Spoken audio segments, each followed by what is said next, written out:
Афганистанда 2011-2013 жылдары иштедим. USAID'дин инфраструктура проекттерин ишке ашырган компанияда иштеп, жол салуу, канал тартуу, суу чыгаруу, мектеп салуу, аэропорт салуу өңдүү инфраструктуралык проекттерди ишке ашырдык. Афганистандын түштүндө дээрлик баардык шаарларында болдум десем жаңылышпайм, чыгышына түштүгүнө чейин. Азыр Афганистанда кырдаал аябай оор, күн өткөн сайын курчуп баратат.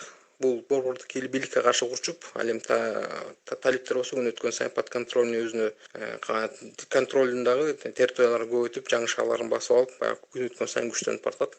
Биз иштеп жүргөн жылдары эле бир 50-60% контролдочу.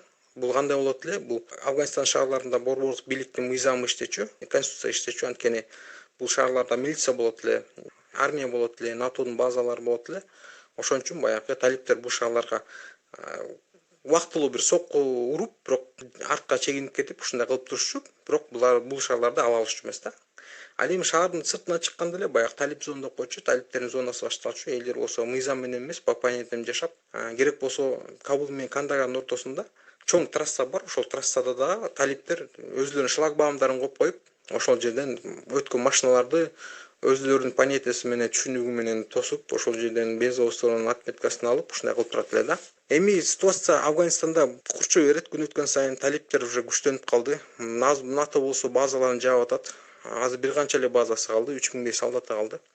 Бул сырткы күчкө аябай көнүп алган, ошого үмүт байлап алган Афганистан үчүн, Афганистан эли үчүн бул аябай чоң сокку. Ал эми бул талиптер үчүн бул аябай чоң үмүт, бул бир кубаныч десем жаңылышпайм. Күн өткөн сайын бул абал курчуй берет. Бир 3-4 айда талиптер бир Кабулга жетип калса, мисалы мен таң калбайм. Мына кечээ жакында өткөн Москвадагы сүйлөшүүлөрдө талиптер Борбор Азия өлкөлөрүнө тийишпей турганын айтты. Анан буга канчалык ишенсе болот? Талиптер Орто Азия мамлекеттерине кошула албайбыз деди. Бирок бул талиптердин эле чечиминен көз каранды эмес, башка улуу державалардын дагы үчүнчү күчтөрдүн да чечимине көз каранды. Анткени дүйнө жүзүндөгү саясат тез өзгөрүп атат, дүйнө жүзүндөгү күч балансы тез өзгөрүп атат. Ошого жараша Афганистан сценарийи дальше өрчүйт. Талиптер буга чейин өзлөрүнүн күчүн, энергиясын борбордук бийлик менен, Кабул менен, НАТОнун аскерлери менен согушуп, ошолорго жумшап келген болсо, эми Афганистан толук контролго алгандан кийин бул күчтү сыртка башка өлкөлөргө каршы колдонбойт деп ким кепилдик бере алат? Ал өзүнчө бир маселе. Мисалы, акыркы бир жылда Түркменистанга 2 жолу булар кол салышты.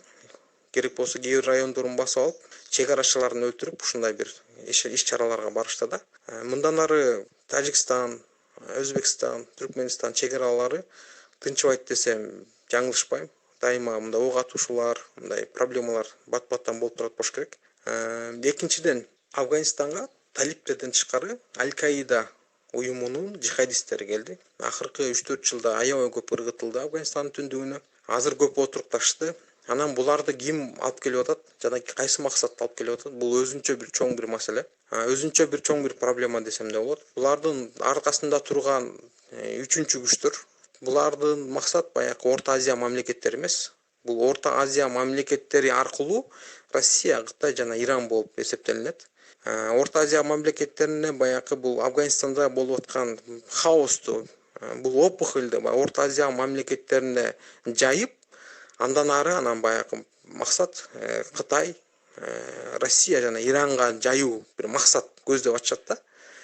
Ошондон улам Орто Азия мамлекеттери негизинен бул Кытай, Россия мамлекеттери менен чогуу ОДКБнын алкагында чогуу иштешип, бул чек араны аябай бекемдеш керек, аябай сак болушубуз керек.